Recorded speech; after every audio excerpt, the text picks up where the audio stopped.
Buenas noches, bienvenidos.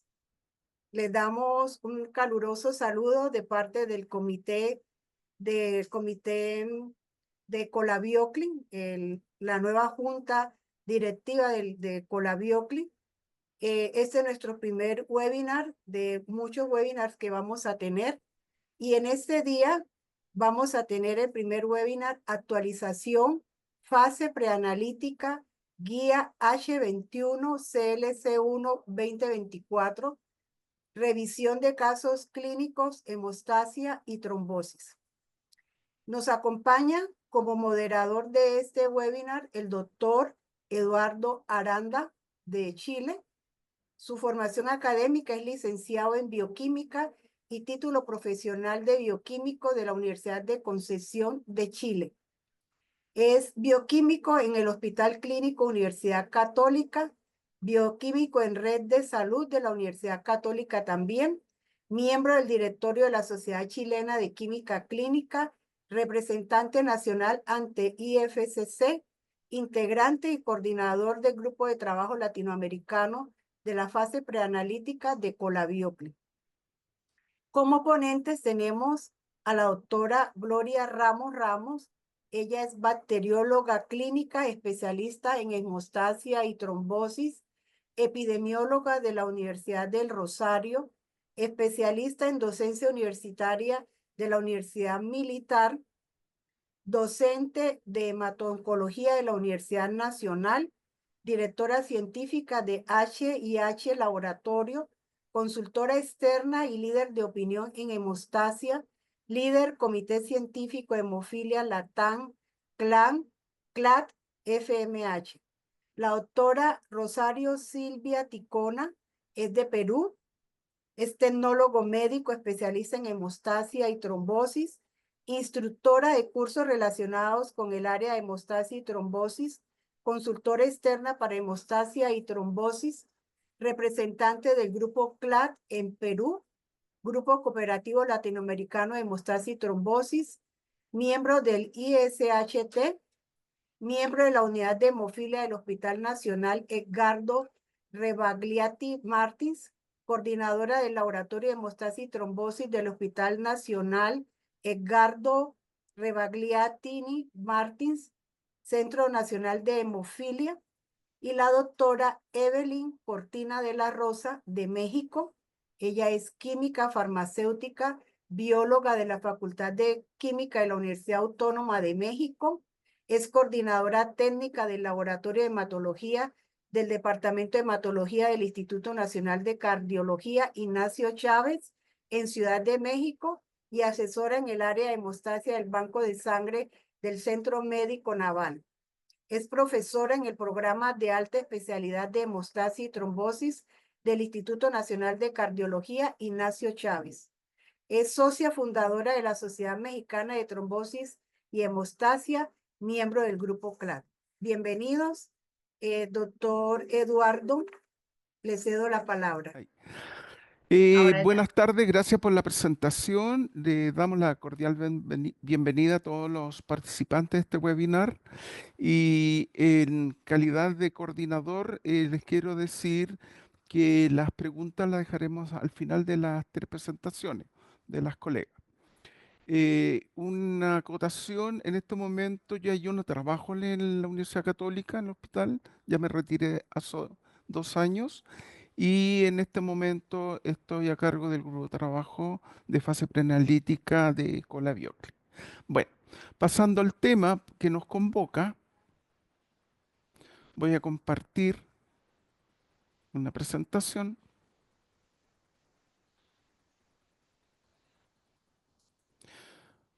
para poner en contexto de lo que vamos a hablar hoy día a través de la revisión de los casos clínicos de hemostasia y trombosis.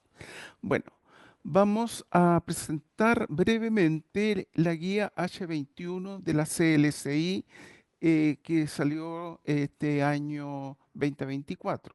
Esta es la sexta edición que tiene su enfoque en las pruebas de coagulación.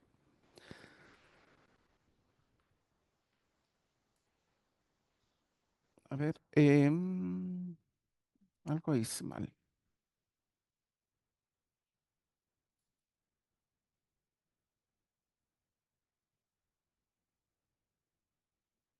Bueno, como habíamos dicho, esta guía versa sobre la colección, transporte y procesamiento de muestras de sangre para realizar las pruebas de coagulación basada en plasma. ¿Qué hay de nuevo con respecto a esta guía? Nos va a proporcionar procedimientos detallados para la recolección, el transporte y el almacenamiento de muestras de sangre para las pruebas de coagulación.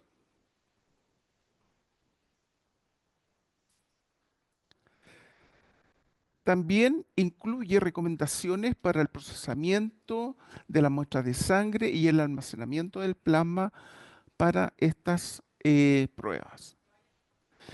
¿Cuáles son las recomendaciones de la guía H21? Estas incluyen recolección de la muestra, que son todos los procedimientos para la recolección adecuada de sangre para asegurar la calidad de la muestra. Es importante también que para las pruebas de coagulación el transporte de las muestras tiene que estar muy bien eh, acotado, ¿no es cierto? Porque nosotros estamos trasladando muestras que pueden ser en el tiempo, ya sea por la temperatura, agitación, ¿no es cierto?, alterada, y esto también va a llevar a una alteración en los resultados. Como dicen por ahí, una buena muestra hay un buen resultado. También nos habla sobre el almacenamiento de muestras, recomendaciones sobre cómo almacenar las muestras de sangre y plasma para mantener su integridad. También nos va a hablar sobre procesamiento de muestra, procedimiento para el procedimiento de las muestras de sangre antes de realizar las pruebas de coagulación. Y estos 4 puntos son lo que nosotros llamamos propiamente tal, lo que le corresponde a la fase preanalítica. Y 5, que es la fase analítica propiamente tal, que son las pruebas de coagulación, que hay recomendaciones generales cómo realizar estos estudios, tanto en muestra de plasma. Bueno, con respecto a la recolección de muestras, todos sabemos que debemos utilizar equipos estériles y desechables. Tenemos que seguir técnicas adecuadas de extracción para evitar la hemólisis, que es uno de los principales interferentes, ¿no es cierto?, en la toma de muestra. Y también usar tubo específico para las pruebas de coagulación. Generalmente usamos el tubo citrato al 3.2 o algunos usan al 3.8. Como habíamos dicho, el transporte de la muestra. Siempre las muestras de coagulación tienen que ser transportadas a temperatura ambiente. No podemos congelar las muestras en el transporte. Hay que trasladar las muestras lo más rápido posible al laboratorio para evitar la degradación de los factores de coagulación. Algo muy importante, si no podemos hacer inmediatamente las muestras, debemos procesarla, centrifugarla y el plasma separado debe ser congelado a -20 y en algunos lugares también tienen las facilidades para congelar a -70 grados centígrados. También debemos evitar ciclos repetidos de congelación y descongelación que pueden afectar los resultados. Sobre el procesamiento de muestras, esto es muy importante. Debemos centrifugar las muestras a una velocidad y tiempo recomendado para obtener plasma libre de células, ya que específicamente las plaquetas pudieran más adelante al congelar y descongelar liberar ciertos componentes como los fosfolípidos que pueden, ¿no es cierto?, alterar algunas pruebas como el coagulante lúpico. La recomendación es realizar las pruebas de coagulación lo más pronto posible después de la preparación del plasma. Aquí es bastante importante los que nosotros trabajamos en coagulación, es que siempre a las muestras hacemos una doble centrifugación. Esto es para eliminar todas las células que pudieran, ¿no es cierto?, ser presentes en el plasma y, como habíamos dicho, ya se podrían hemolizar o liberar componentes que pueden alterar la muestra. Y generalmente uno hace una primera y segunda centrifugación, y yo creo que la doctora Ramos nos va a ilustrar sobre estos procedimientos. Bueno, eso es lo que yo quería brevemente haber compartido con ustedes de qué trata la guía H21 de la CLI. Doctora Ramos, Gloria Ramos, le dejo a usted para que continúe con su presentación. Perfecto. Bueno, entonces, antes de comenzar, buenas tardes para todos. Yo quiero expresar mis agradecimientos a todo el comité organizador que ha hecho posible eh, la presentación, digamos, de este webinar y en especial de este tema tan importante que hace parte del día a día del quehacer de nosotros en el laboratorio. No tengo ningún conflicto de intereses para esta conferencia. La información y las opiniones expresadas en mi presentación son propiedad y responsabilidad mía y no he empleado sistemas de inteligencia artificial para la misma.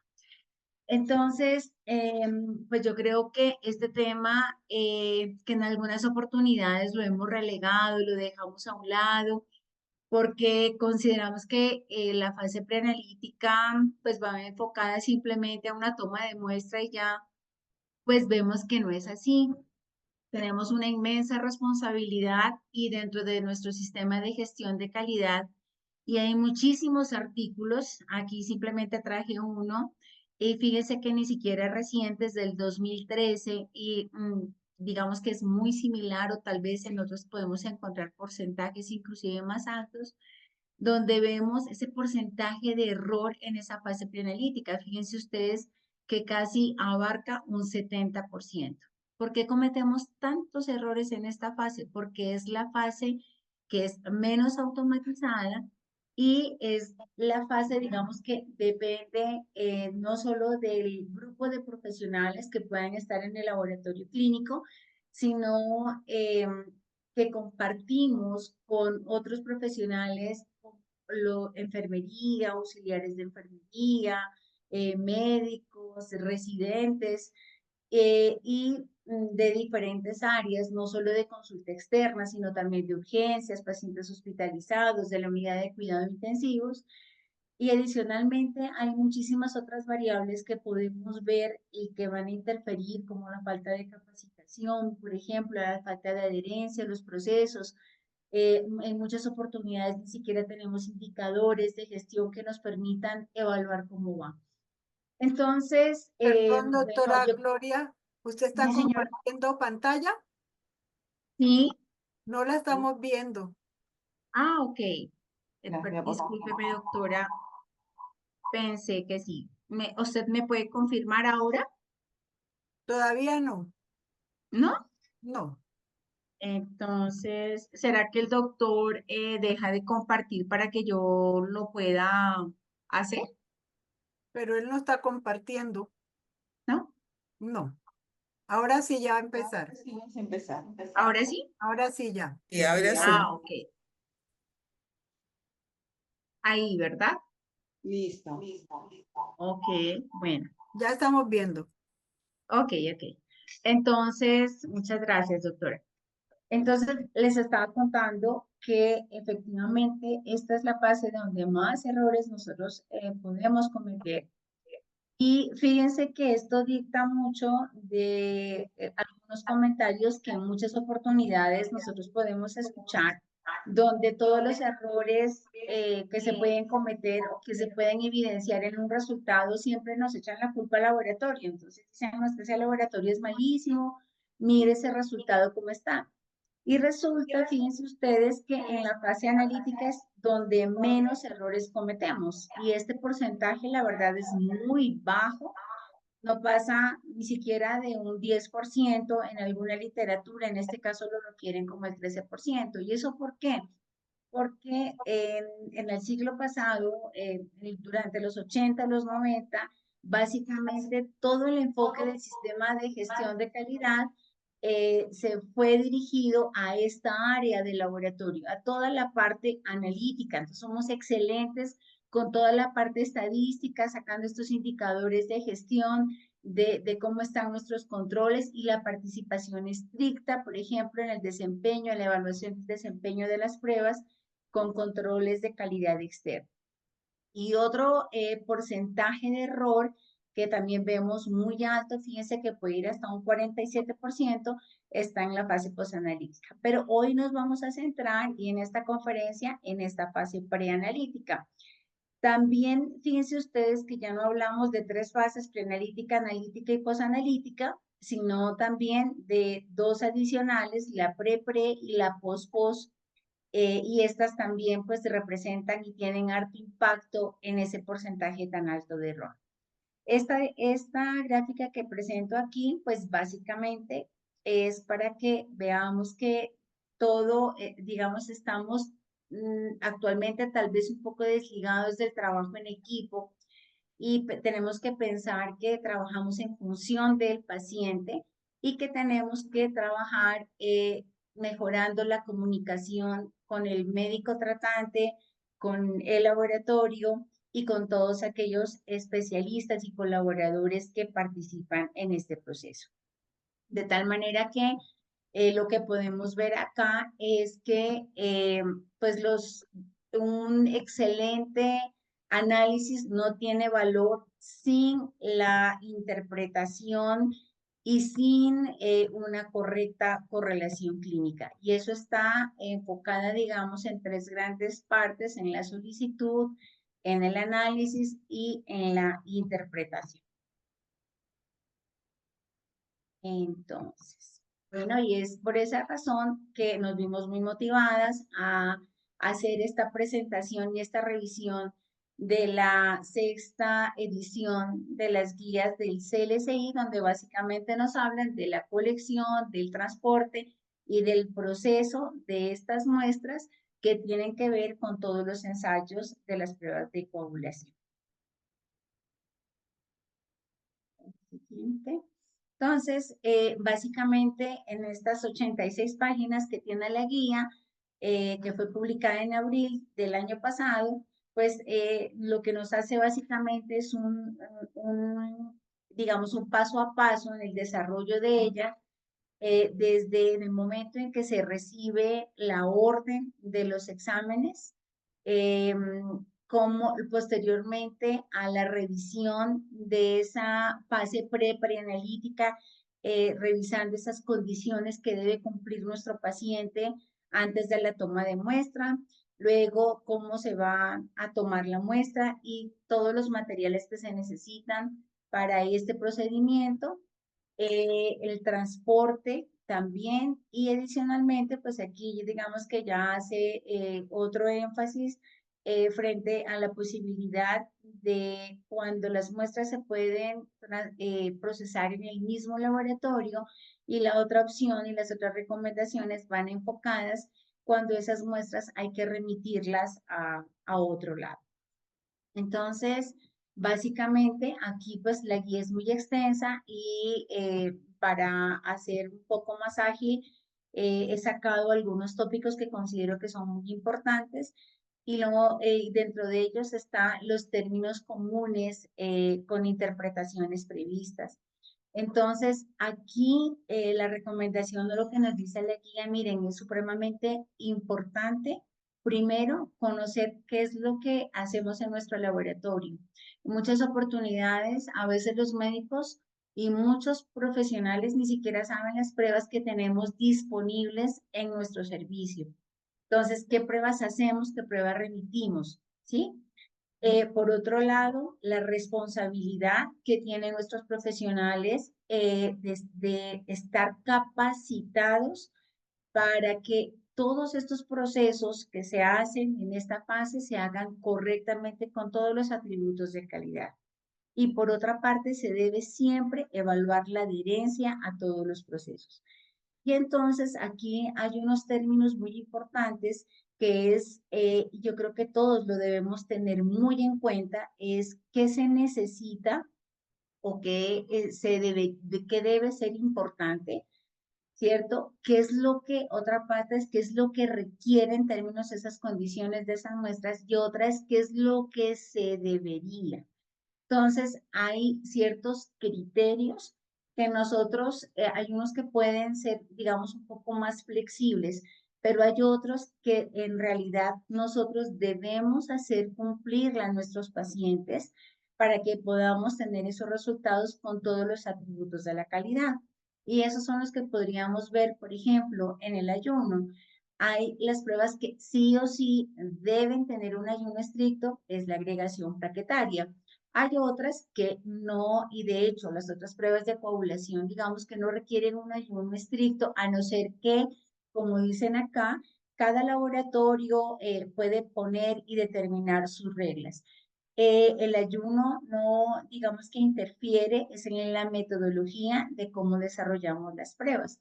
Entonces, hay que mirar qué es lo que se necesita, qué es lo que se requiere y adicionalmente qué es lo que se debería, que sería, digamos, esos no negociables. Empezamos con la orden médica, ahí da unas, digamos, unas recomendaciones de qué es lo que debe tener una orden. Y esto me parece que es supremamente importante porque no simplemente es el nombre del paciente, la edad y el examen, sino hay mucha información que nosotros en el laboratorio necesitamos adicionalmente a todos esos datos demográficos. La edad, por ejemplo, es supremamente importante. Y la otra es la descripción clara de los exámenes que requiere el paciente, porque a veces, y lo vamos a ver más adelante también como nos lo muestra la guía, podemos hacer unos exámenes cuando en realidad lo que se estaba pidiendo es otra. Entonces hay que llenarnos de razones, ya sean con códigos internos que se puedan tener. Por ejemplo, aquí en Colombia manejamos los CUPS, que esos no dan ningún pierde para hacer las pruebas correctas que se necesitan. También es muy importante definir si este examen es que venga con un resumen de la historia clínica, porque nosotros en el laboratorio no simplemente estamos hechas para procesar los exámenes y entregar un dato. Ese dato no tiene ninguna validez si no va interpretado. Y nosotros también en el laboratorio somos los responsables porque conocemos la metodología de las pruebas, las técnicas, los intervalos de referencias, de pronto alguna interferencia que pueda tener. Entonces sí es importante saber si mi paciente requiere ese examen para un diagnóstico, para un seguimiento, para una monitorización. Entonces la orden tiene que ser absolutamente clara y robusta para que nosotros también en el laboratorio podamos minimizar muchísimos errores. Por ejemplo, aquí veamos ya siguiendo el flujo que nos da la guía, ya habíamos visto la orden médica, ahora veamos algunas condiciones preanalíticas. Y aquí están, fíjense ustedes, todo esto que correspondería a la fase preanalítica para que podamos evaluar y dar las recomendaciones. Esta es una responsabilidad compartida que tenemos con los médicos para que le puedan entre nosotros, el médico y el laboratorio, darle recomendaciones al paciente y cuál es el momento ideal para tomarse algunos exámenes. Entonces aquí en la guía, por ejemplo, presenta estos cuadros y yo simplemente voy a hacer referencia a uno de ellos. Por ejemplo, el embarazo.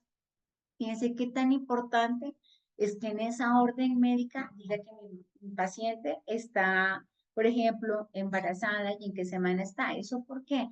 Porque si vamos a hacer algunas pruebas como el fibrinógeno, la dosificación del factor octavo, la medición del factor de von Willebrand, pues es importante considerar que estas son proteínas reactantes de fase aguda y que digamos, en esta condición que pueda presentar el paciente, vamos a encontrar resultados elevados, ¿sí? El dímero D igualmente. Y otra particularidad es que durante el embarazo se disminuye la proteína S de la coagulación. Y esto es supremamente importante en la interpretación. Y así como estos, pues podemos encontrar muchísimos más ejemplos a tener en cuenta. Entonces, ya se hizo la orden, ya se dieron las recomendaciones con todas las observaciones pertinentes, porque fíjense ustedes que hay variables que podemos modificar, pero hay otras condiciones que no. El embarazo es una de ellas, pero sí es importante hacer todos los registros para que podamos hacer la interpretación correcta de estos resultados. Vamos luego a la obtención de la muestra. Entonces, dice aquí la guía que el procedimiento pues debe ser lo más correcto posible. ¿Por qué? Porque esto va a permitir garantizar unos resultados muy precisos. El método de recomendación, pues el método es una venopunción directa. El paciente debe estar en reposo, por ejemplo, ya que el estrés puede elevar, fíjense estas que son las proteínas reactantes de fase aguda. El brazo debe estar libre de líneas de infusión o de fístulas y la toma de muestra debe ser en lo más posible, porque también entendemos que hay pacientes con unos accesos venosos muy difíciles, debe ser lo más limpia posible, hecha por profesionales que estén bien capacitados, porque pues la calidad de la muestra es esa materia prima ideal que requerimos para poder procesar correctamente las muestras. Entonces la toma de muestra debe ser limpia para evitar una hemólisis. Aquí vemos, por ejemplo, una recomendación en el uso del torniquete. El torniquete no debe durar más de 1 minuto en el brazo del paciente. Y recordar que los guantes no son torniquetes, sino son elementos de protección personal. Y obviamente aquí vemos pues lo que no es correcto. Fíjense que aquí ya acabamos de tomar la muestra y aún no hemos liberado la perversidad de este guante, que esto lo que hace es activar, por ejemplo, el factor tisular, y en muchas oportunidades esta es una de las causas que vemos de alteración de estas pruebas básicas, que son las pruebas tal vez más importantes que hacemos en el laboratorio, como un TP, un TTP, un firinómeno.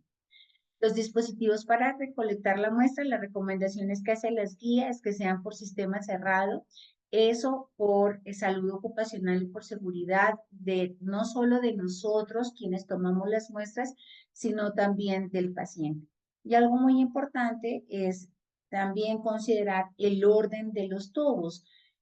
Los tubos también tienen, digamos, como una hoja de vida, un inserto, y es importante leerlo y considerar que si mi paciente no tiene hemocultivo, fíjense que el primer tubo que se debe tomar es el tubo tapa azul y que se debe mezclar de 3 a 4 veces por inversión, no agitar, porque esto pues claramente puede hacer desnaturalizar o perder algunas proteínas muy lábiles. ¿Por qué ese tubo tapa azul y no como hacíamos antes el de química? Porque estos tubos tienen adherido en sus paredes unas sustancias que son procoagulantes, el ácido aminocaproico, y esto lo que hace básicamente es activar todos los factores de la coagulación para, digamos, concretar estas proteínas y dejarnos libres otras, que es la que se requiere medir en el suero, y para evitar cualquier contaminación, el tubo número 1 debe ser el de coagulación. Por eso es tan importante seguir estas recomendaciones. Nosotros podemos tener muchísima experiencia tomando muestras, más de 20, 30 años, pero si nosotros no conocemos esto, lo podemos estar y siguiendo, haciéndolo mal. Aquí hay otro punto importante que me pareció valioso traerlo acá, son las muestras no convencionales. Entonces aquí están los criterios de rechazos. Estos básicamente pues van, como su nombre lo indica, a criterio de cada laboratorio. Cada quien considera cuáles son los requisitos para aceptar las muestras y cuáles son las desviaciones que también se pueden dar y que deben de quedar documentadas para recibir y procesar y analizar algunas muestras que no pueden cumplir las condiciones.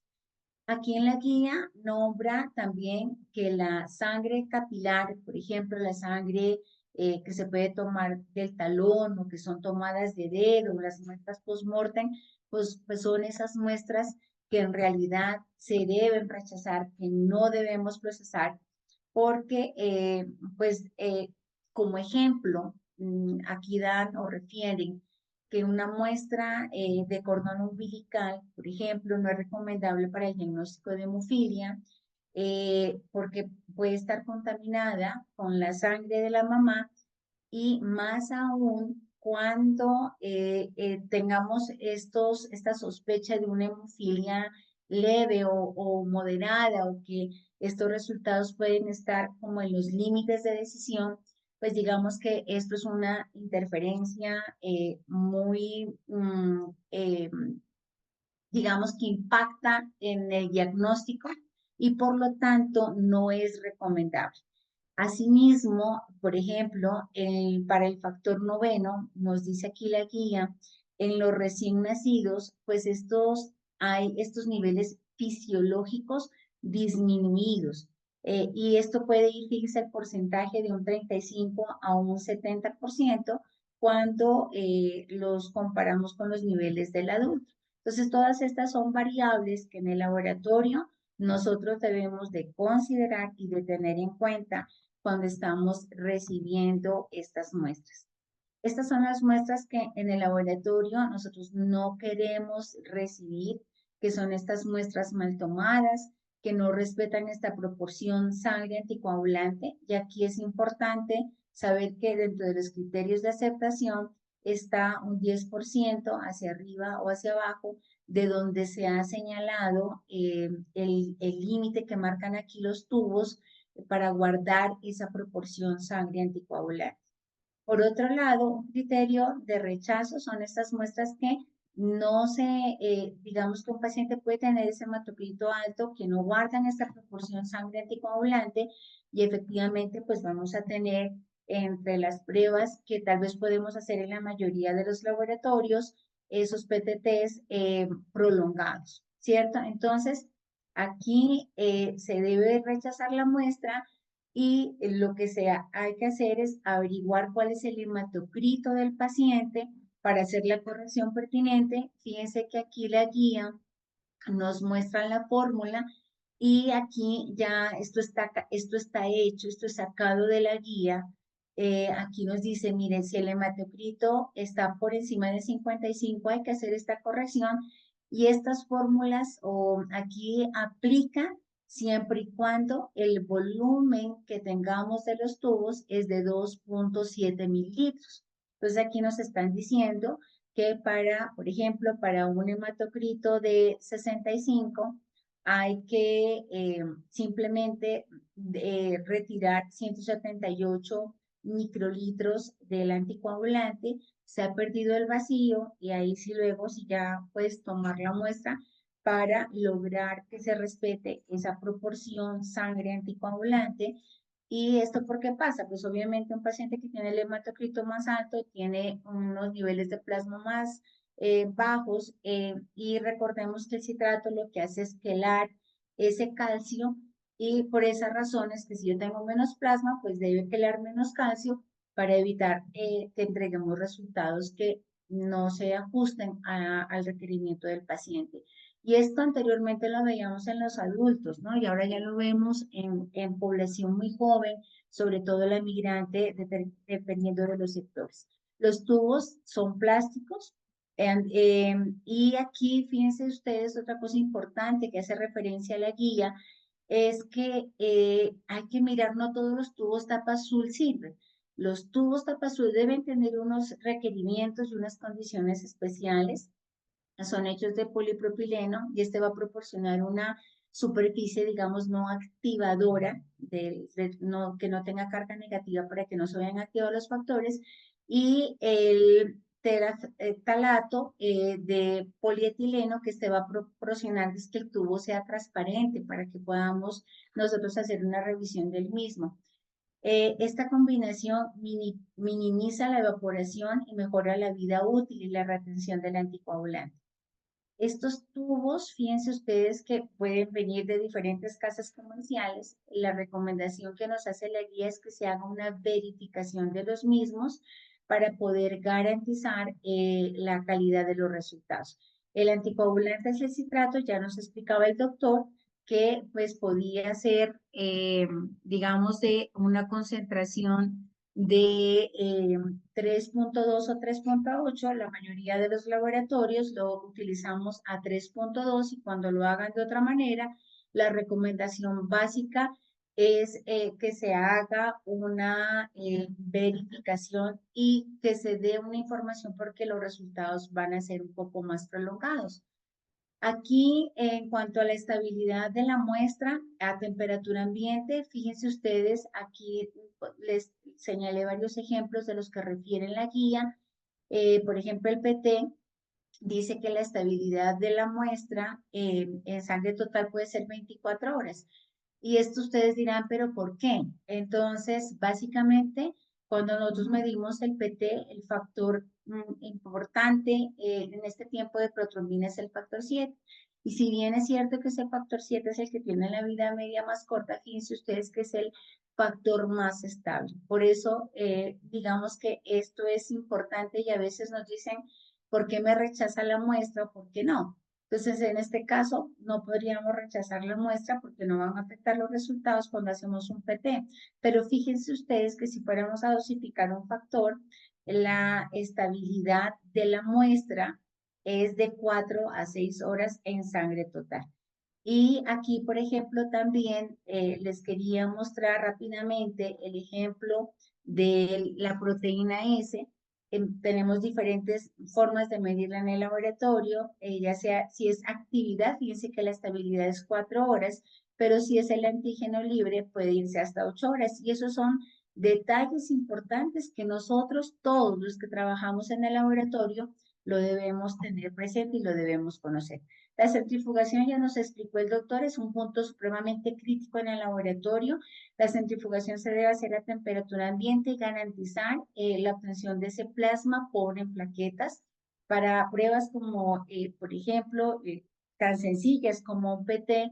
Cuando este paciente está recibiendo heparinas de alto peso molecular, pues debe ser más que nadie un plasma pobre en plaquetas, así también como otras pruebas, el factor von Willebrand y el anticoagulante lúpico son críticos. En cuanto al transporte, ya vimos que hay dos opciones cuando no realizamos las pruebas en el laboratorio y tenemos que remitirlas, hay que remitir esos plasmas, que estas muestras tienen que estar bien marcadas, y pues cuando no es dentro de la ciudad hay que garantizar que vengan con suficiente hielo seco,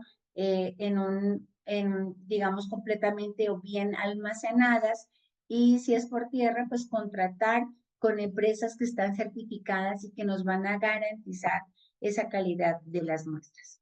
Para descongelar las alícuotas, aquí pues también, por ejemplo, hay otra tabla muy importante que eso también es otra pregunta que nos hacen con frecuencia, y es cuántas veces yo puedo congelar y descongelar. Entonces aquí también nos dan unas guías, nos dan, por ejemplo, para el factor 7, fíjense que alcanza hasta 3 descongeladas, digámoslo así, pero hay otras pruebas, inclusive fíjense acá el factor 12, que es un factor de contacto, simplemente se podría una vez. Y aquí también nos muestra una tabla y nos está diciendo que con tanta, o sea, cuál es la alteración que podríamos nosotros tener si esta es baja, o los resultados pueden ser modestos, no pueden ser significativos, o efectivamente sí lo pueden ser. Y aquí vemos nosotros una lista muy grande de todas las pruebas. Entonces, las muestras se pueden almacenar a menos 70 grados Celsius y esto tiene una estabilidad de 6 meses.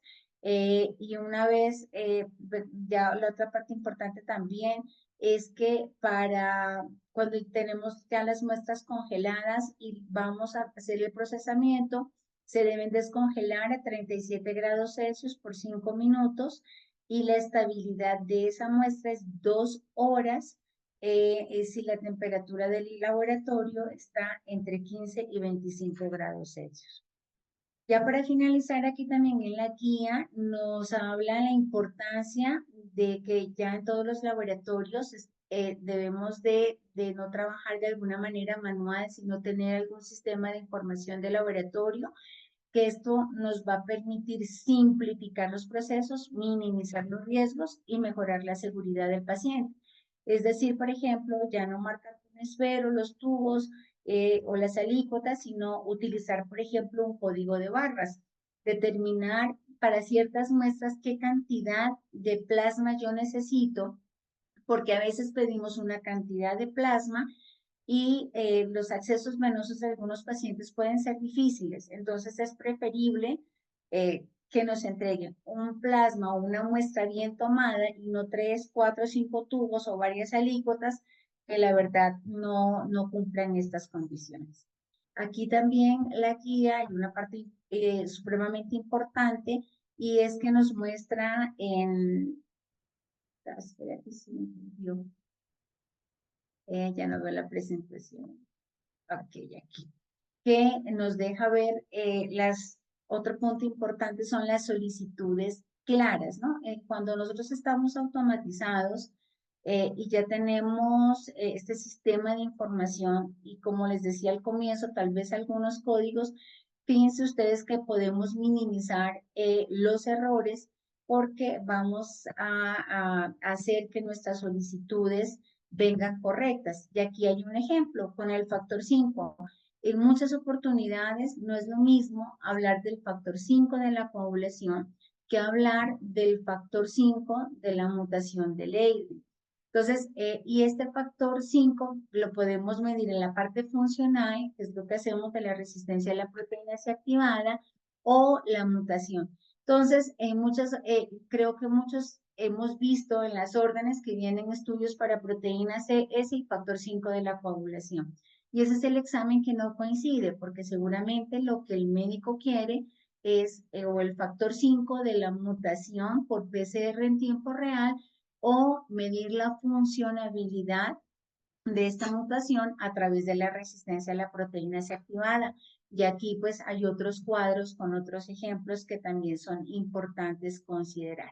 También en la guía podemos ver la interferencia de la anticoagulación en las pruebas de rutina y en las especializadas.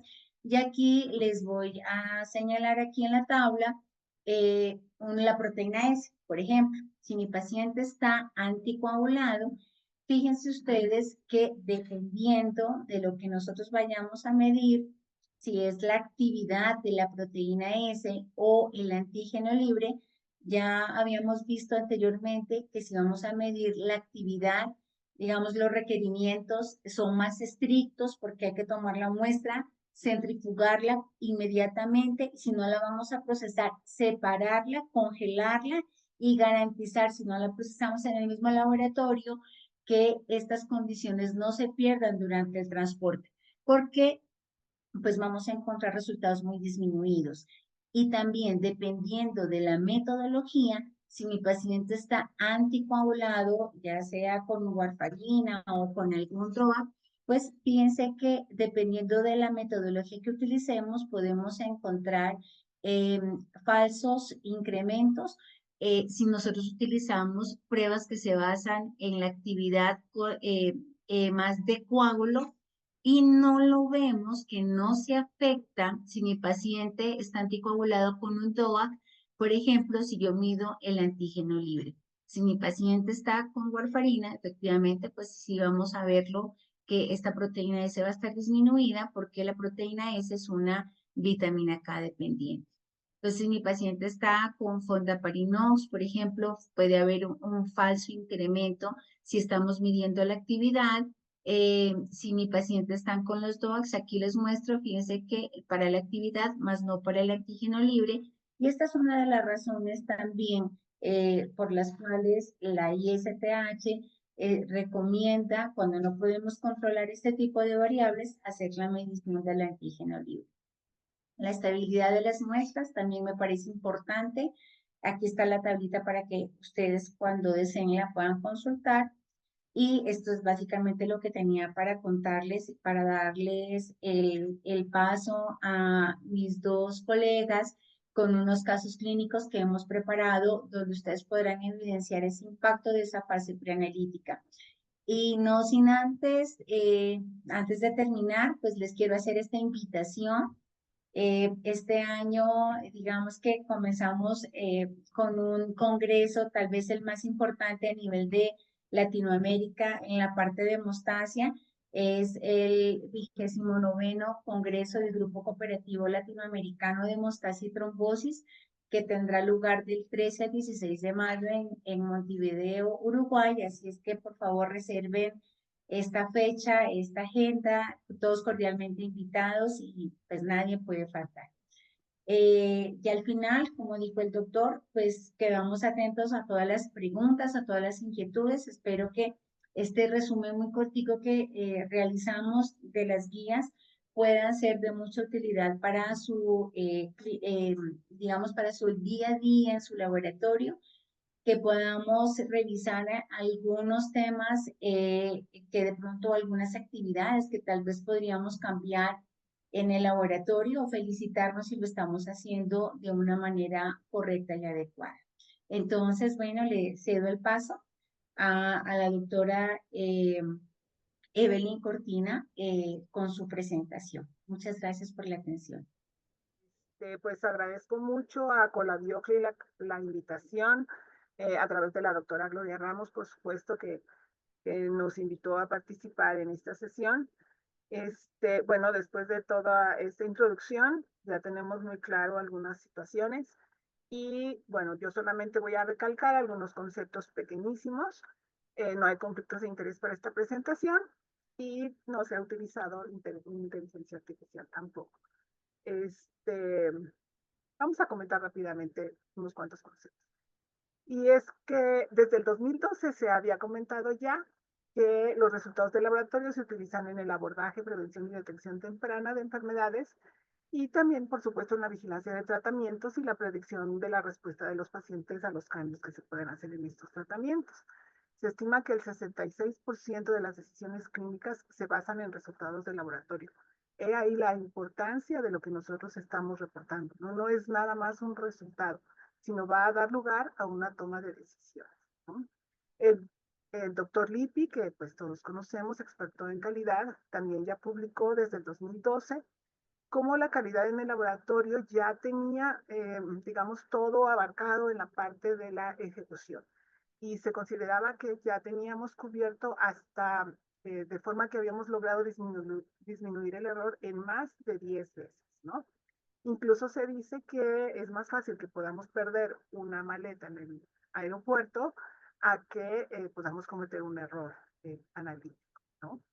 Sin embargo, en el 2023, el doctor Sachs publicó, por ejemplo, esta revisión y en esta se da cuenta se hace muy evidente que hay muchos errores que todavía se presentan y que tienen que ver con la comunicación entre el laboratorio y el médico que solicita las pruebas. Entonces, esto es bien, bien importante porque, bueno, si bien somos dos gremios diferentes, pero trabajamos para el mismo fin, y es entregar un resultado al paciente que le sea de utilidad. Entonces, esto ya se ha destacado como algo muy, muy importante. Entonces, en la fase preanalítica, de la cual ya nos estuvo hablando mucho la doctora Ramos, podríamos encontrar hasta un 5.3% del error. En la fase analítica podría extenderse hasta un 13% cuando mucho. En la fase posanalítica dependiente del laboratorio podría alcanzar un 20%. Fíjense cómo aquí el error puede ser mayor. Y esto tiene mucho que ver en cómo damos nosotros el resultado, qué le decimos al médico, cómo le ayudamos a interpretar el valor que nosotros estamos dando o las palabras que nosotros estamos exponiendo en nuestro reporte. Entonces, aquí ya empieza como que a sumar mucho, ¿verdad? Y bueno, finalmente toda esta fase extraanalítica de la cual hablaba la doctora Ramos, en la fase preanalítica y la fase post-analítica, pues ya puede alcanzar hasta un 68% del error que se pueda tener al expresar un resultado. ¿Ok? Entonces, aquí vamos a presentarles un caso clínico que tiene que ver precisamente con esta fase, ¿no? Les voy a hablar de una paciente femenina de 39 años de edad referida al Instituto Nacional de Cardiología por una probable hipertensión arterial pulmonar. Ella presenta neumopatía no especificada a los 9 años, según el interrogatorio de la paciente, preeclampsia en su tercer embarazo, y en periodo posterior a cesárea se diagnosticó tromboembolia pulmonar. Se trató con digoxina y no se le dio anticoagulación.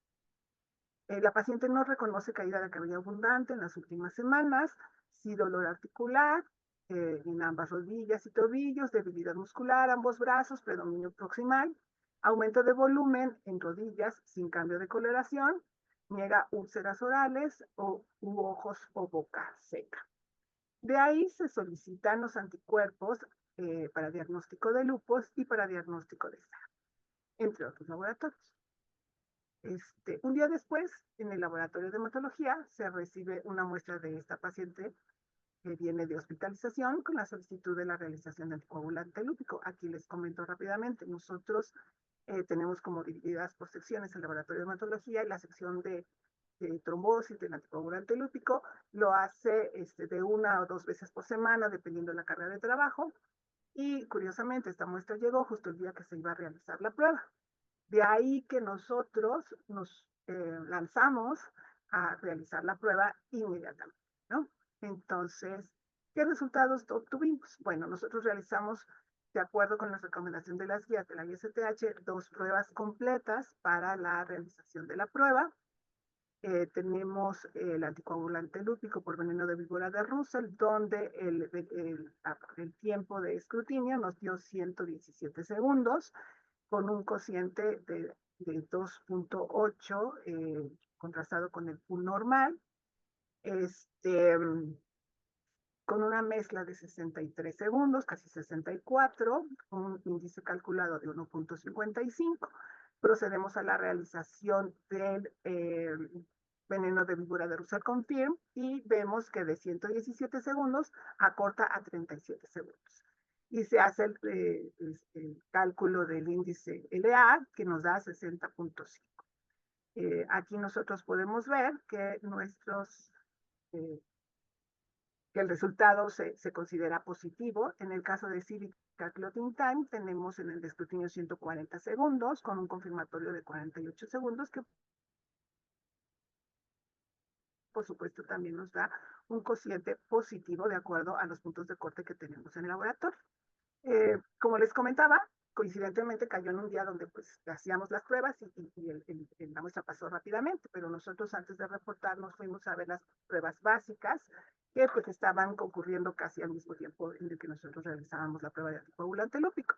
Y lo que podemos ver, pues, como les comentaba, lo que hicimos fue ir entonces a obtener los resultados que estaban en la parte básica, en la parte primaria, digamos, de los laboratorios, y encontramos lo siguiente: un TP del paciente de 19 segundos, cuando nuestro intervalo de normalidad está entre 10.2 y 13 segundos, un TTPA del paciente de 43 segundos, prácticamente con un intervalo entre 26 y 39.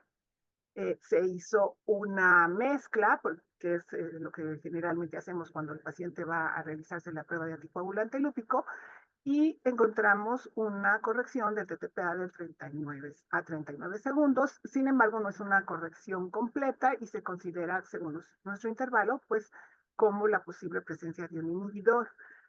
Aquí yo espero que ustedes estén viendo algo raro, como lo que nosotros vimos. ¿Y qué vimos raro?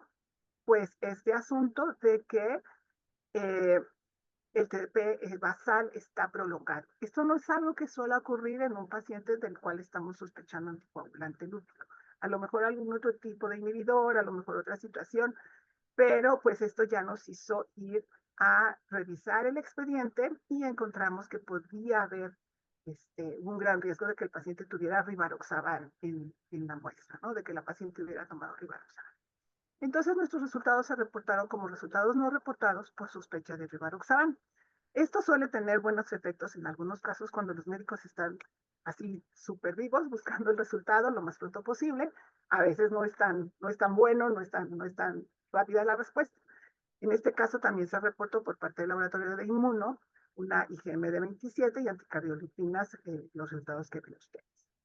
Pues una vez que tuvimos el diálogo con el médico residente, se comprendió que efectivamente no se había retirado a la paciente el rivaroxaban que tomaba, y pues teníamos por supuesto una muestra con una dosis totalmente vigente de rivaroxaban. Por lo tanto, se reprogramó la toma de la muestra hasta que la paciente se encontrara en tratamiento con, ya que se iba a quedar hospitalizada, con heparina de bajo peso molecular y se pudiera tomar la muestra en condiciones de no anticoagulación, es decir, en las primeras 12 horas después de haber aplicado una dosis, ¿no? Por supuesto que los químicos, hablamos con los médicos, hablamos con los pacientes y les hacemos la recomendación de que no podemos hacer muestras con efecto de anticoagulante oral, pero no somos la figura oficial que va a retirar o que va a hacer la recomendación oficial para retirar este medicamento. Recuerden que nosotros no damos indicaciones clínicas. ¿Okay? Bueno, entonces aquí viene a la memoria el que recordemos las recomendaciones de las guías de la ISTH, que las últimas son del año 2020, y que nos hablan del paciente correcto en el momento correcto. ¿No? Lo primero que nos dicen es que de preferencia evitar estados de inflamación aguda donde el incremento de ciertos factores puede facilitar tiempos de coagulación cortos y esto podría dar como resultados falsos, negativos, ¿no? Entonces también las infecciones podrían facilitar por otra parte falsos positivos, idealmente sin ningún tipo de anticoagulante. No, por favor, en el embarazo, ya lo dijo la doctora Ramos, que es una situación muy especial, y no en el puerperio inmediato, por favor, porque debemos esperar 3 meses por lo menos. En el caso de anticoagulación, pues, si es posible, en pacientes con antagonista de vitamina K, retirar de 1 a 2 semanas antes de realizar la prueba.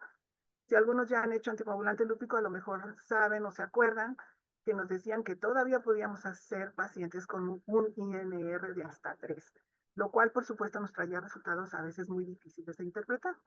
Cuando se trata de tratamiento con anticoagulantes orales, debemos esperar por lo menos 48 horas. Si nuestros pacientes son renales, tienen alguna afección renal, por supuesto que esto puede variar mucho porque suelen almacenar o dejar en su sistema mucho más tiempo el medicamento, ¿no? Y no siempre a las 48 horas tenemos el momento ideal, pero bueno, es una recomendación.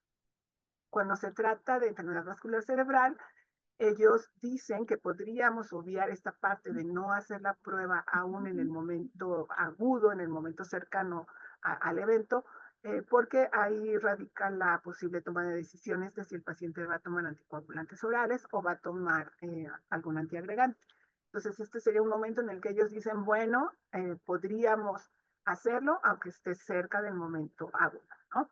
Por supuesto, algo muy importante es que ellos recomiendan es la información del paciente en la solicitud, cosa que pues todos los que trabajamos en el laboratorio sabemos que a veces solo tenemos el nombre, ¿no? Aquí les muestro otra lista de medicamentos que no necesariamente son antibióticos, son anticoagulantes y que tienen un efecto para producir anticoagulante lúpico positivo en algunos pacientes, ¿no? Finalmente se recibió la muestra en los siguientes días y se volvió a realizar la prueba de anticoagulante lúpico y que encontramos pues que ahora tiene un veneno de víboras de Russell de 40 segundos con un cociente con respecto al pool normal de 0.93, por lo cual ya no fue necesario realizar la prueba confirmatoria ni la mezcla. El tiempo de screen quedó en 47 segundos con un confirmatorio de 45 en el tiempo de silica clean time con un cociente que como ustedes ven es negativo. Entonces, tenemos que al final se reportó como con los cocientes que ustedes ven, que son por abajo de nuestro punto de corte, la interpretación fue resultado negativo por 2 técnicas y con eso, pues se logró, de todas formas, la paciente fue catalogada como paciente con SAF, dadas las anticardiolipinas que se encontraron. Sin embargo, pues el riesgo trombótico no se le manejó como el más alto y bueno, todavía faltaba realizar una prueba posterior en otro momento a las 12 semanas y bueno, finalmente los resultados de esa medición son los que acabo de presentar. Y entonces, pues creo que nos quedó muy claro cómo el efecto del anticoagulante oral directo para esta prueba en particular, pero podrían ser muchas otras, va a presentar una interferencia muy importante que puede cambiar radicalmente nuestros resultados. Quedamos que las preguntas al final. Este es el grupo en el que yo tengo el gusto de trabajar, en el servicio del Laboratorio de Hematología del Instituto de Cardiología. Y pues muchísimas gracias. Buenas noches a todos los participantes que nos acompañan el día de hoy. Agradezco a Colabioki por la invitación y a Gloria Ramos también por habernos convocado tanto a Evelyn como a mí. Mis conflictos de interés. Siguiente.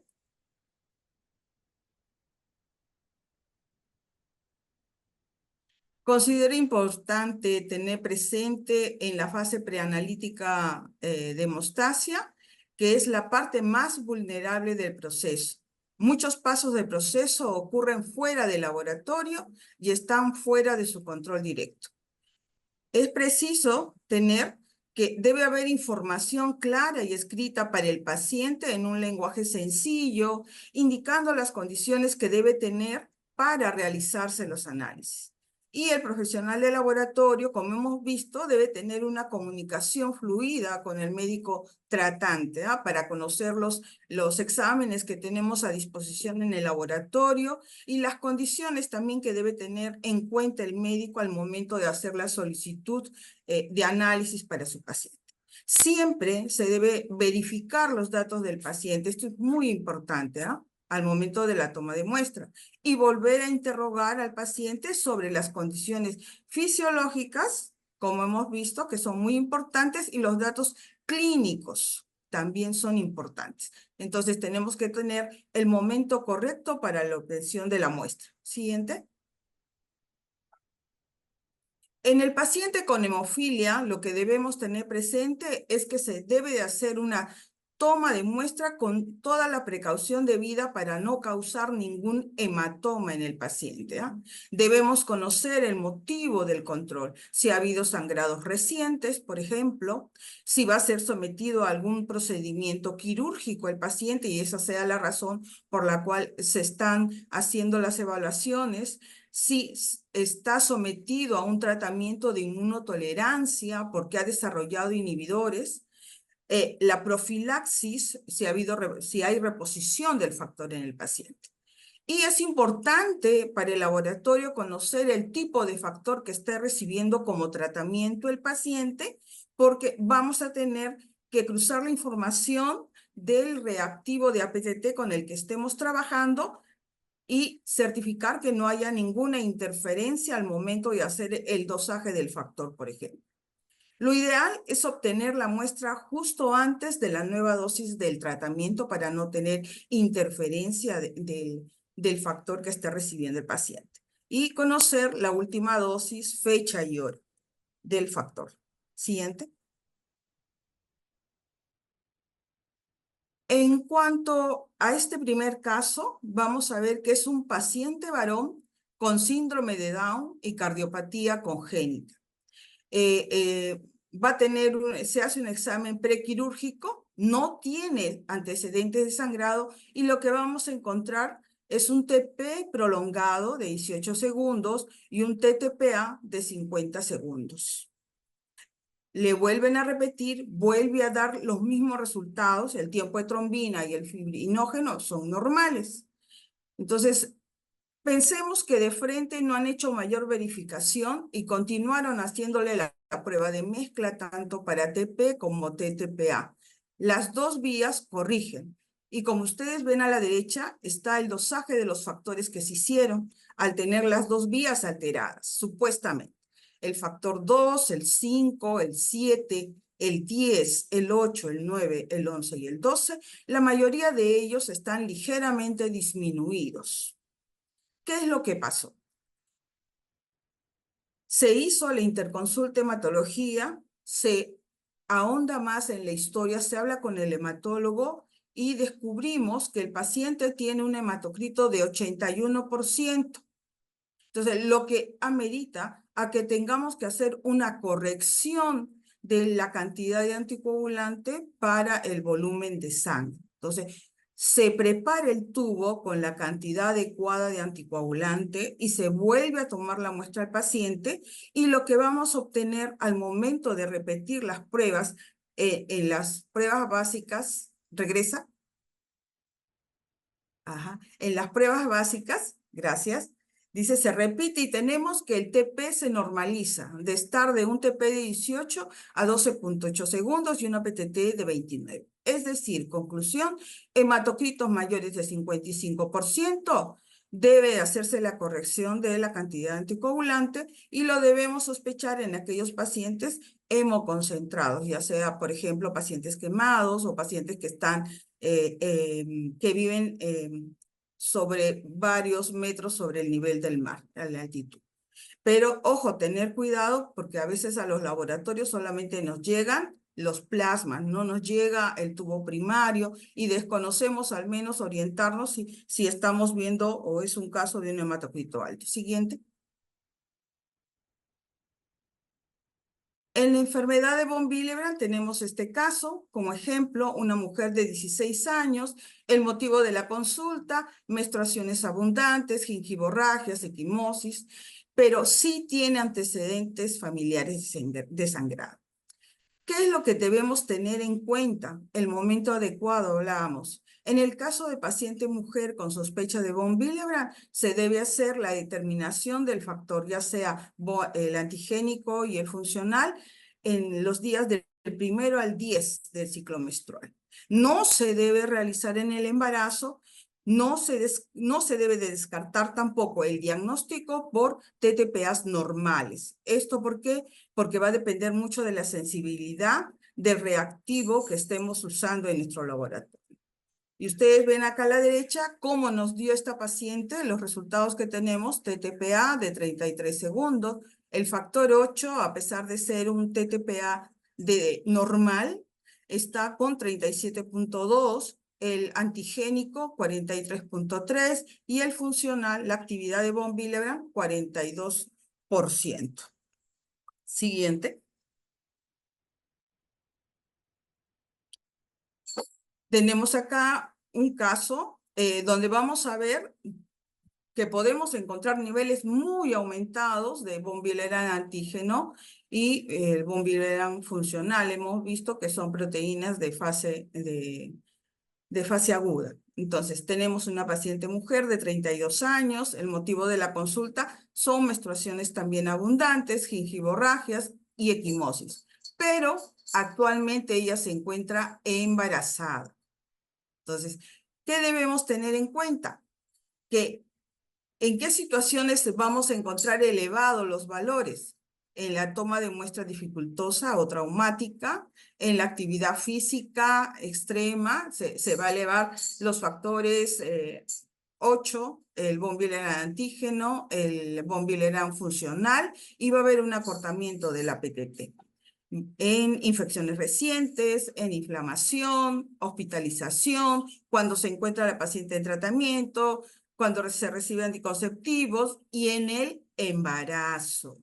Ojo, y en este caso la paciente está en ese momento embarazada, por eso tenemos una PTT de 27 segundos, un dosaje de factor 8 que está en mayor de 200, un von Willebrand antigénico mayor de 200, un von Willebrand funcional mayor de 200.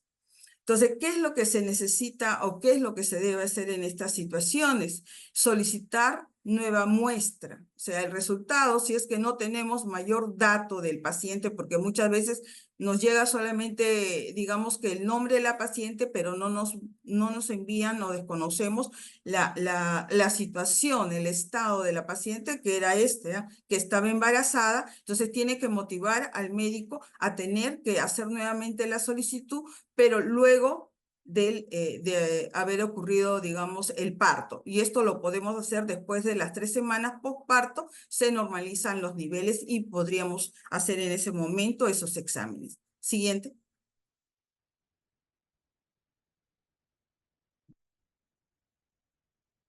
Este caso es una paciente mujer de 26 años. El motivo de la consulta, TP y APTT prolongados por un estudio prequirúrgico sin historia de sangrado previo y adicionalmente la paciente es una paciente de salud mental.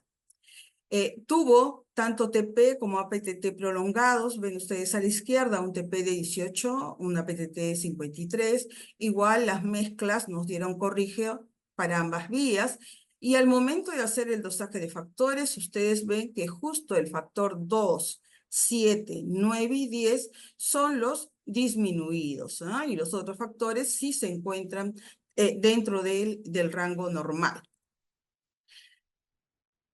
¿Qué tenemos de esta paciente? Que no había historia de sangrado previo, solo se hace por un estudio prequirúrgico y descubren esto.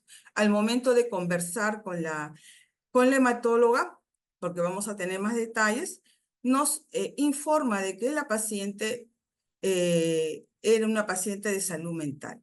Porque si nosotros viéramos los resultados así, podríamos pensar que es un cuadro de una coagulopatía por un déficit de vitamina K, o por acción de un paciente que esté recibiendo warfarina y que sin saber la situación del medicamento que está tomando o el tratamiento que está recibiendo el paciente, se procede a hacer todo un dosaje de factores que al final solamente ha resultado de la warfarina. El caso de esta mujer de 26 años, esta paciente por su enfermedad mental, lo que ella estaba haciendo era tomar raticidas de manera progresiva. Ese fue ya el descubrimiento, conversando con el hematólogo, que lo que estaba motivando a tener estos resultados alterados de TP y APTT y la acción del raticida era lo que estaba causando esto. Siguiente.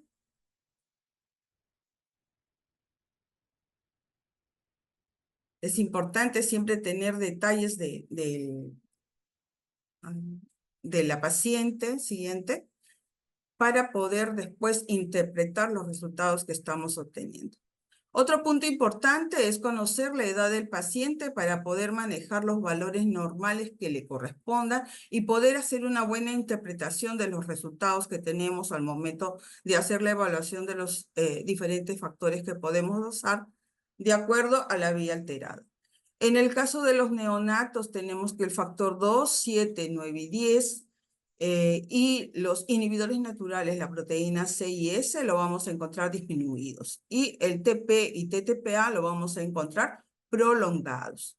Los factores de fase de contacto también los podemos encontrar disminuidos y son el factor 11, 12, precalicreína y quininógenos de alto peso molecular. Están disminuidos al nacer hasta los 6 meses. Al año ya nuestro recién nacido, digamos, va a tener más o menos valores ya casi similares a los del adulto. Entonces, tener en cuenta dentro de los datos del paciente la edad del paciente para poder hacer una buena interpretación. Siguiente. Somos lo que hacemos día a día, de modo que la excelencia no es un acto, sino un hábito. Eso tenerlo presente como buenos profesionales de laboratorio, que encontramos siempre la motivación para seguir trabajando con calidad. Y bueno, cordialmente invitados ahora en Uruguay. Gracias. Si me lo permiten, me gustaría hacer una respuesta. Estuve revisando un poco nuestro chat y me hacen la observación de que el rivaroxaban no debería movilizar al TP ni tampoco al TTPA. Lo que no hacemos es usar las pruebas de TP y TTPA como indicadores de cuánto rivaroxaban hay en el paciente. Para eso utilizamos la medición directa. Sin embargo, se ha visto en muchas publicaciones que el TP se eleva lo suficiente para estar fuera del intervalo normal, igualmente el TTPA, ¿no? Finalmente son moléculas antifactor 10 activado y por consecuencia van a tener influencias en nuestra generación de trombina. Entonces, sí, ya hay muchas publicaciones que nos comentan alargamiento. No te escuchas. Doctora, para complementar la respuesta, digamos que el rivaroxaban no, digamos que, a ver, esto también depende de estos dos DOACs, el rivaroxaban y el apixaban. El que puede prolongar de pronto un poquito más el PT es el rivaroxaban, no tanto el apixaban, pero eso también depende, digamos, de la sensibilidad de los reactivos y de muchas otras variables. Lo que sí es cierto es que ya sabemos que idealmente no podríamos hacer el anticoagulante lúpico, porque finalmente una de las pruebas, por ser tal vez más económica o por estar más disponible en la mayoría de los laboratorios, es el veneno de víbora de Russell. Y ya como la doctora lo explicó, ese veneno lo que va a hacer, digamos, es activar ese factor 10 eh, y obviamente si está inhibido, pues digamos que la prolongación de esos tiempos no van a ser dados por la presencia de un inhibidor de interferencia de un anticuerpo tipo lúpico, sino por el efecto del DOAC de la anticoagulación, y por eso es que tenemos esos falsos positivos. Creo que eso era importante también para de pronto complementar. Claro. Por ahí alguien escribió que mandaron preguntas al correo de Colarioki, por si quieren revisarlo rápidamente para tratar de contestar algunas ahorita. Espero que con el comentario de la doctora Gloria haya quedado más explícito, pero sí, de hecho, el TPS en algún momento se consideró que podría ayudarnos a decir qué tanto rivaroxaban hay en la muestra del paciente. Sin embargo, se determinó que no es lo adecuado. Lo adecuado es realizar la medición directa, ¿no? E incluso en las guías del anticoagulante lúpico, las más recientes, dicen que si hay el riesgo de medirlo, deberíamos medirlo. Por supuesto que esto no es algo tan a la mano de todo el mundo, ¿no? La cuestión económica para poder medir rivaroxaban en todas las muestras que pudieran tener riesgo de estar contaminados, pues no, está más complicado. Okay. Y la otra cosa también importante, doctora, es la comunicación, ¿no? Que debemos tener también con el doctor, con el médico tratante también. Digamos que las recomendaciones, porque obviamente también sabemos que estos pacientes pueden llegar por urgencias y que frente a la condición que pueden presentar de una trombosis, pues hay que anticoagularlo. Lo ideal, lo hemos visto en la experiencia, en la práctica clínica diaria, es que la recomendación sería anticoagular este tipo de pacientes con heparinas de bajo peso molecular y que nosotros en el laboratorio pudiéramos tomar la muestra antes de que se haga la nueva aplicación de la heparina, es decir, en valle, para minimizar estos riesgos y poder entregar estos resultados, pues, digamos, evitando esos falsos positivos, ¿no? Como lo presentó la doctora en el caso. En el No, caso, ay, perdón. ay, perdón, adelante, adelante. En el caso de Perú, por ejemplo, yo veo que en México trabajan bastante con rivaroxaban y apixaban. En cambio, en Perú trabajan más con dabigatran. Entonces, lo que nosotros encontramos cuando a veces nos piden lúpico es que tenemos las trombinas muy prolongadas, y que tanto la mezcla de TP o APTT nos van a dar no corrija con trombinas mayor de 120, mayor de 100 inclusive, que no cuadra mucho con el nivel de TP o APTT sobre todo, ¿no? Entonces, nosotros sí tenemos más dabigatran. Se usa dabigatran a más cantidad que rivaroxaban y apixaban. Bueno, pero igual no podemos trabajar el lúpico en esas condiciones de estar recibiendo ese anticoagulante. Una pregunta que también viene es si le aplican o si se toma la pastilla a las 7:30 de la mañana, ¿en qué momento podemos hacer las pruebas? ¿Para qué queremos las pruebas? Si queremos, si el médico simplemente se está dando una idea porque no tengan medición de rivaroxaban o al revés, quieren medir el rivaroxaban, sería un poco esta la primera pregunta. Si quieren medir rivaroxaban en su concentración más alta, lo que mucho en Latinoamérica se dice en el punto pico, lo vamos a medir a las 2 horas después de haber ingerido la pastilla, si es que vamos a medir. Si lo que nosotros queremos es tener pruebas basales en un paciente que toma rivaroxaban, el médico deberá retirárselo por lo menos 2 días, ¿no? Esto quiere decir que no va a tener 2 dosis antes de que podamos tomar una muestra que podamos considerar relativamente limpia, y esto va a depender mucho de las condiciones del paciente. Si es un paciente nefrópata, pues posiblemente 48 horas no sean suficientes. Pero con esto contestar la pregunta de Ana Lucía, pero igual nos puede especificar si es para medir el medicamento o para pruebas sin efecto. También había una pregunta sobre el orden de los tubos, ¿dónde podían encontrar información con respecto a eso? Está la guía de con la Biocli con la Federación Europea, que es una publicación conjunta. Ahí hay información, que eso está publicado del año 2018. Creo que adicionalmente también, si ustedes revisan con las casas comerciales, ahí también dan las instrucciones y las recomendaciones que son muy, muy claras. Yo creo que por eso es un reto y un desafío para las pruebas de coagulación, la capacitación, la educación y hacerlo de una manera correcta y adecuada para evitar estos errores.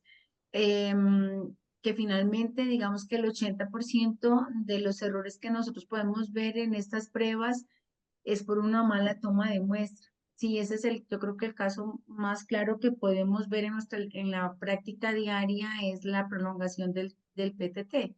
Y esa prolongación, básicamente, de cada 10 estudios de PTT prolongado, cuando volvemos, por eso la recomendación es volver a tomar la muestra, vemos que solo 2 se justifican a estudiar y el resto son errores de la fase preanalítica.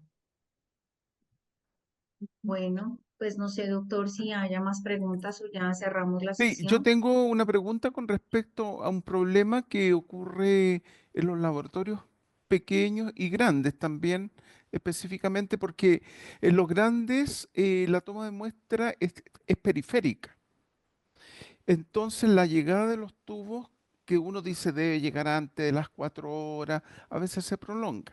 Y en el traslado a veces se generan grados de hemólisis, ¿ya? Entonces, ¿qué porcentaje de hemólisis considera usted para rechazar? Porque es una inspección visual, ¿no es cierto?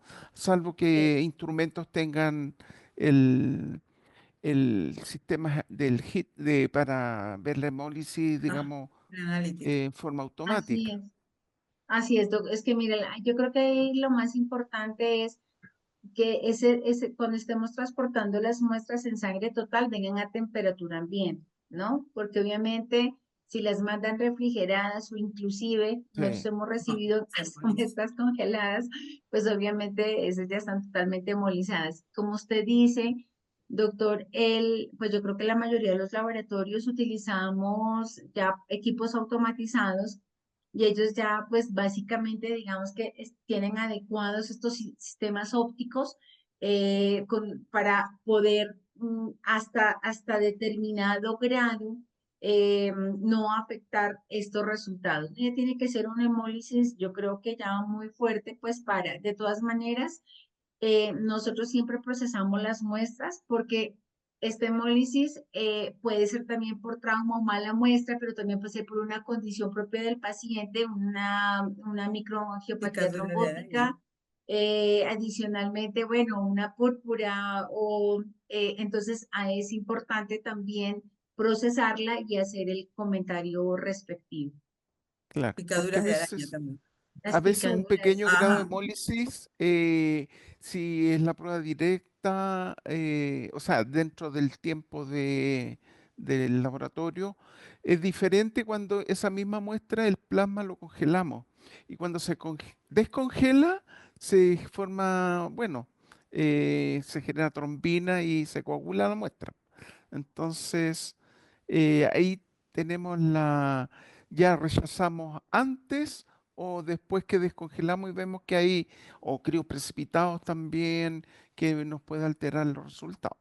Entonces, bien importante que el profesional tenga, digamos, esta forma de visión permanente sobre la muestra, ¿ya? No Y tratar las muestras los como críos batch. son los críos digamos que son la consecuencia de dos cosas, o de una mala centrifugación que quedan plaquetas, o de una mala condición de de, conservación de la muestra. Eso de la está más muestra, que sí, claro. Ujú. sí.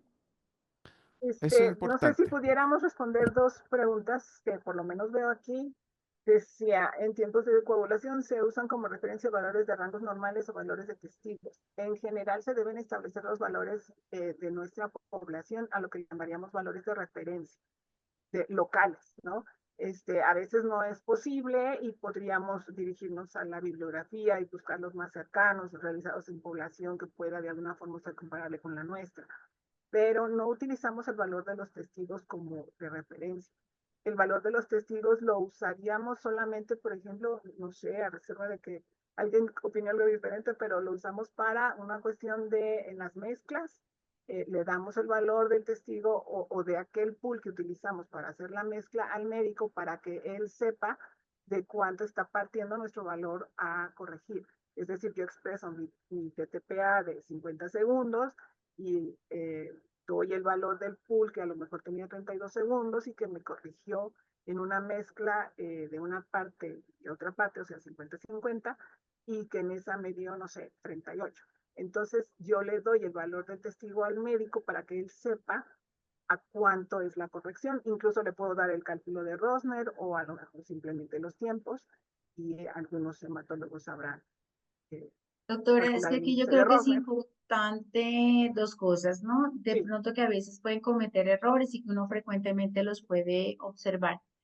Y es que hay dos cosas. Los controles internos, ya sean de primera, de segunda o los controles independientes, nos sirven, digamos, para evaluar si, porque traen unos intervalos de referencia, si mi equipo está funcionando correctamente, los reactivos están funcionando correctamente, la temperatura del equipo está igual. Pero eso es, digamos, para evaluar esas condiciones, pero esos controles no están diseñados o no son los que vamos a utilizar nosotros para informar los resultados de nuestros pacientes. Para eso está, digamos, ese pool estadístico, ese pool de plasmas normales, que es el que nos va, con el cual nos va a permitir a nosotros informar nuestros resultados de nuestros pacientes. Ahora, los que vienen en el inserto, pues también son unos rangos muy grandes, por eso es importante fijar esa media poblacional, porque pues de lo contrario cabe todo, ¿no? Y no vamos a tener como un punto de corte para saber hasta qué momento mi PT es normal y en qué momento deja de serlo. Y también ya existen, digamos, como unos algoritmos que también los podemos ya revisar en la literatura, y es que si el paciente tiene unas manifestaciones clínicas, por ejemplo, de sangrado, 3 segundos por encima de ese punto de corte, amerita con una muestra bien tomada, digamos, hacer ese estudio del paciente porque puede tener alguna deficiencia de un factor que sangra. Y si mi paciente no tiene una historia clínica de sangrado, hasta 5 segundos por encima del punto de corte, digamos que también es un buen referente donde podamos estudiar algún factor que puede ser de contacto de esos que no sangran o poder también estudiar la presencia de un inhibidor de interferencia tipo lúpico. Yo creo que ahí ya podemos como cerrar esa pregunta, doctora. Quería comentar algo chiquito, con relación a los valores normales, o sea, no se debe tomar los que vienen en el inserto. Capaz podemos emplear, hacer la verificación de rango, o sea, no a ojos cerrados, sino hacer la verificación de rango, que son 10 hombres, 10 mujeres, y evaluar eso. Si ya no diera con eso, hay ciertos, digamos, lineamientos para eso, ya procederíamos a hacer lo que está indicando Evelyn. Sí. Tenemos una pregunta más para cerrar este panel. Y dice, ¿qué podemos hacer con los pacientes con dislipidemia cuando usamos equipos ópticos? ¿Tienen experiencia con respecto a centrifugar la muestra con ultracentrífuga? O a veces se recomienda diluir la muestra y después corregir por el factor de dilución, ¿no? ¿O se Doctor, rechaza? yo personalmente, y obviamente en los equipos automatizados que sale la alarma o que a veces es tan severo que uno ve un plasma amiquiloso, eh, nosotros acá en el laboratorio lo hacemos de manera manual, digamos porque sigue siendo como el gol estándar y hacemos la anotación, ¿no? Porque de verdad es muy difícil comprometerse con un resultado cuando el plasma está en estas condiciones, la verdad es bien complejo, es muy difícil. Ahí no pone todas las notas y las observaciones porque pues no existe otra manera. No sé, mis colegas que también nos puedan decir al respecto. Y de hecho, en nuestro laboratorio se acaba de jubilar el expertísimo leyendo pruebas de coagulación manuales. Entonces, todos nos vamos a tener que poner a trabajar y a practicar. Ale Ramírez, que por cierto está entre el público, muchas gracias por acompañarnos, Ale, pero es nuestro experto, no se le escapa a uno y bueno, ahora todos vamos a tener que practicar con él. Así es. Ya. Entonces, Hay debido a la hora, hay más preguntas. ¿hay más preguntas? Es que no sé si Sí. tenemos más tiempo. Sí, se debe usar una centrífuga refrigerada para obtener plasma para pruebas de coagulación. No, No, la no. centrífuga tiene que ser a temperatura Temperatura ambiente. ambiente. 21 También grados. la 21 recomendación, grados sería, ¿no? Es de 15, acuérdense que la temperatura ambiente en el laboratorio es de 15 a 25 grados Celsius, ¿no? sí, Entonces, Si pero la tienen a refrigeradas, 20 no. si la tienen a 21 grados la refrigerada, para garantizar que en el exterior, digamos, estén a Pero, 35 grados y la centrífuga esté a 21 o 22 grados. Porque no, pues si si la no, centrífuga está, digamos, a temperatura ambiente, eso es lo ideal, pero la ajá, refrigeración, no sé, sí, o sea, pero, mortal. por ejemplo, yo te cuento, yo trabajo con una centrífuga refrigerada a 21 grados. Entonces, pero ya no está, ya no estaría en refrigeración Pero porque 21 garantizo que al momento de centrifugar las 2 veces centrifugada, que son media hora, 15 minutos a 3500, luego sacar plasma 15 minutos más, si no la tuviera una centrífuga a 21 grados, eso sí ya saldría caliente el tubo, como a Cierto, veces ha esto es, pasado cuando se malogró la centrífuga, que también pasa. no, sí es cierto, esto Sí. es cierto. Luego, o si varios utilizamos la misma centrífuga, podría ser que ya tenga varias vueltas y en la tercera, cuarta vuelta ya no está a Ya no quiere. temperatura ambiente. Exacto. Veo que hay muchas Da- inquietudes. El webinar ha despertado muchas inquietudes. Hay sí, están más llegando. preguntas. Hay una que dice, es importante que los tubos tengan el vacío ajustado a la altitud en que se está trabajando para evitar los problemas de llenado. Generalmente los tubos vienen con una marca de enrase, que sería también una manera de observar si está haciendo buen vacío. Sí, muy aparte de que si tenga por la altitud que tenga al momento de la obtención, pero sería una manera, digamos, de verlo, porque a veces uno se da cuenta de eso, a veces nos ponen toda la etiqueta de código de barras que uno tiene que comenzar a despegar para descubrir que uno está por abajo. Y eso a veces lo hacen con doble intención en algunas situaciones, ¿ah? Que quieren deshacerse del tubo y mandan al laboratorio y ya uno es el malo que tiene que hacer el rechazo de la muestra. Sí. La otra cosa también tiene que ver, doctora, con digamos, la manera como transportan estos tubos, ¿cierto? Y por eso a veces dicen, pero es que tienen la vida media muy corta. Y es precisamente para eso, para garantizar que funcione adecuadamente el vacío. Y la otra cosa que también lo mencionan en la guía es el material. Entonces, ese material, porque digamos que la idea es que ese plástico, ese polipropileno debe tener y cumplir unas condiciones para que cuando se tape, no se evapore y se pierda rápidamente, por ejemplo, por la altitud o el transporte, ese vacío.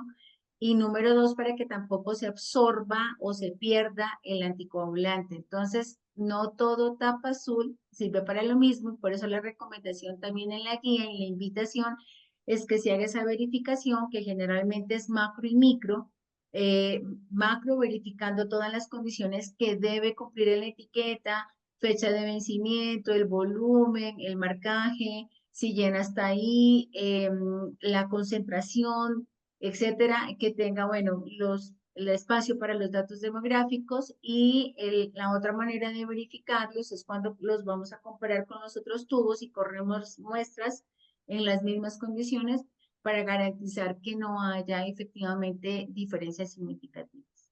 Bueno, yo Muy creo bien. que va a tocar hacer otro webinar porque siguen las preguntas. Ya, Segunda parte, va a ser segunda parte. ya tenemos 1 hora y 40 minutos. les quiero comentar que se les va a dar un certificado de asistencia a esta capacitación a los conferencistas, a nuestro moderador, el doctor Aranda, a la doctora Gloria, a la doctora Rosario, a la doctora Evelyn. Muchísimas gracias por sus aportes. Yo siempre digo que el que enseña es generoso, el que no se queda con el conocimiento y lo comparte es un signo de generosidad.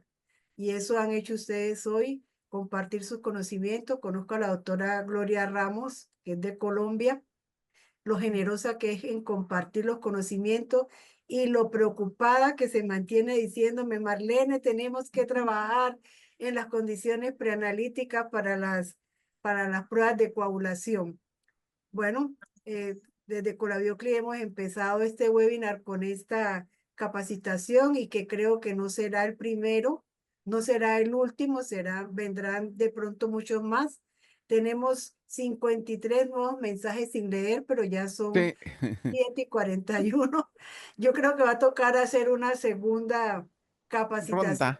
de eso. Bueno, muchísimas gracias, que tengan una feliz noche.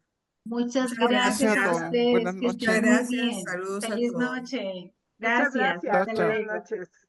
Chao, chao.